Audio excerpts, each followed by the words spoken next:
안녕하세요. 17학번 김지은입니다.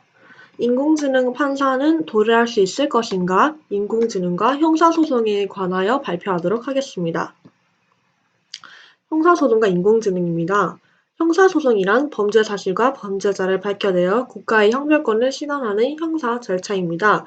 수사, 재판, 집행이라는 세 가지 단계로 이루어져 있습니다. 국가의 제재 중 가장 강력한 것이므로 형사소송은 범죄자라고 지목된 자, 피의자 혹은 피고인의 인권이 보장되고 그들이 자신의 변호를 할 수 있는 수단을 보장하는 적법 절차를 지켜야 합니다.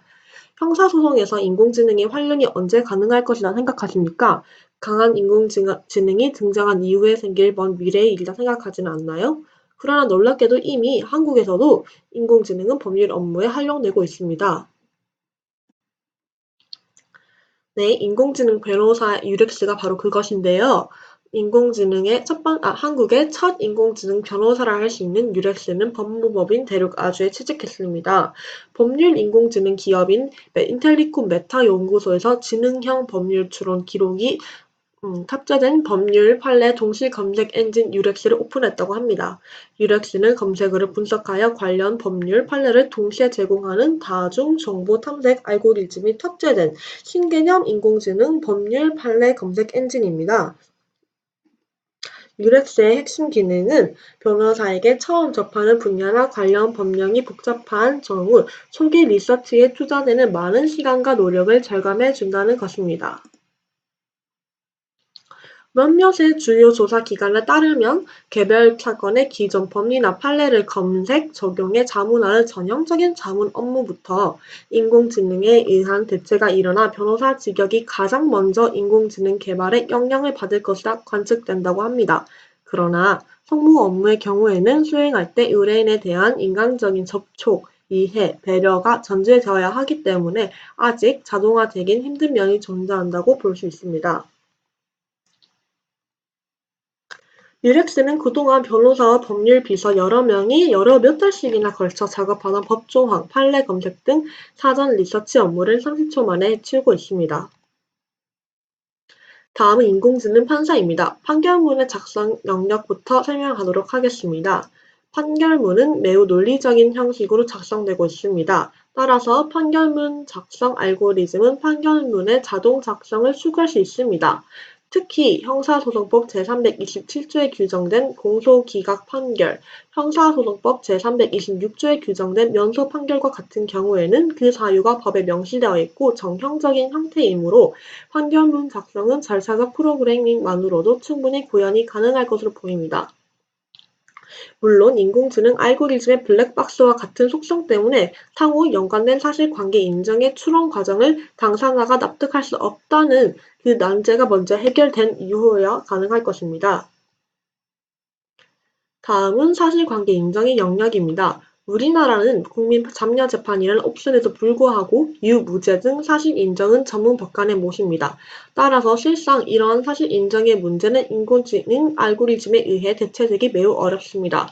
그러나 만일 기술의 발전으로 인하여 사실관계에 대한 정리가 되면 유무죄를 판단하고 유죄의 경우 양형을 하는 것은 많은 데이터를 축적한 인공지능에 의해 상당 부분 도움을 받을 수 있을 것입니다. 네, 사실관계 인정의 영역이나 판결문 작성의 영역은 분명 논리적 검증이 불가능하지 않은 영역이고 어쩌면 통계적 모델의 정확성이나 신뢰성은 수용 가능성을 높여주는 요소가 될 것입니다. 그러나 양형 결정의 영역에 이르러서는 전혀 다른 문제가 발생할 것으로 보입니다. 예를 들어 절도죄 사건에 대하여 유죄로 결론이 나면 어떤 기관에 징역형을 선고하면서 기존 시스템에서는 양형 이유를 다음과 같이 설명할 것입니다.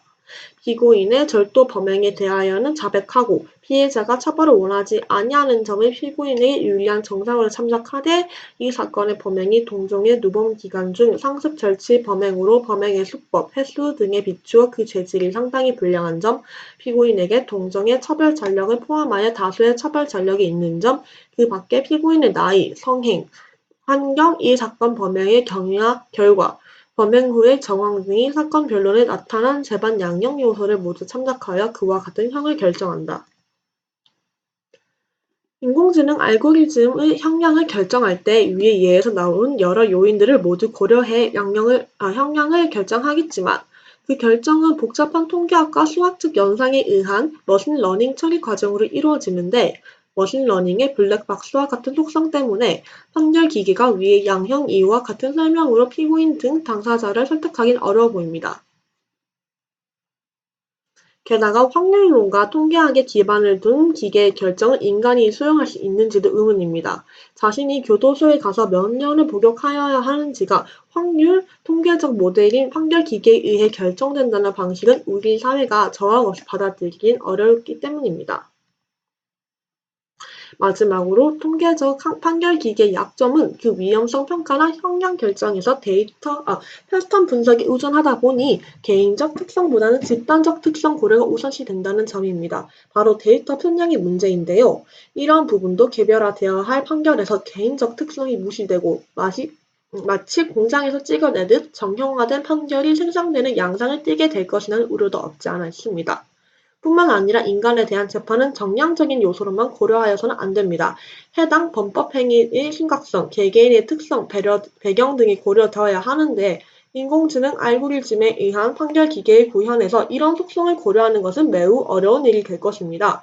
법 분야에서는 인공 알고리즘에 의하여 산출될 수 있는 객관적 수치 외에도 공동체 가치, 정의와 같은 요소를 중시하고 고려해야 한다는 요구는 판결 기계에 의하여 재판을 수용할 수 없게 만드는 또 다른 중요한 변수가 되기 때문입니다. 네, 이상으로 출처를 보여드리며 마치도록 하겠습니다. 감사합니다.